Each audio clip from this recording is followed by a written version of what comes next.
বাংলাদেশ শ্রমিক অধিকার পরিষদ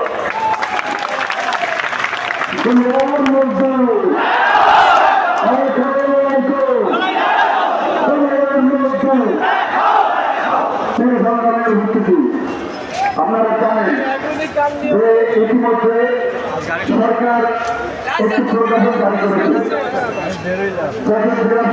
একটি প্রজ্ঞাপন জারি করেছে অবৈধ রিক্সা পথে চলতে দেওয়া যাবে।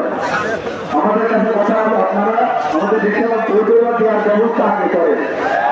আপনারা বৈধতা দেওয়ার ব্যবস্থা না করে আমাদের রিক্সাগুলো উঠাই দিচ্ছেন, এটা আমরা বাংলার শ্রমিক সমাজ মেনে নেব না।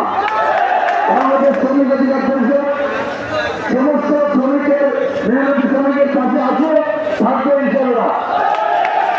আমরা এতটুকু বলতে চাই আজকে আমরা সুন্দর সাধারণ ভাষায় এবং ভদ্রভাবে আমরা আজকে স্মারকলিপি দেওয়া দিচ্ছি। আমাদের স্মারকলিপি অনুযায়ী কাজ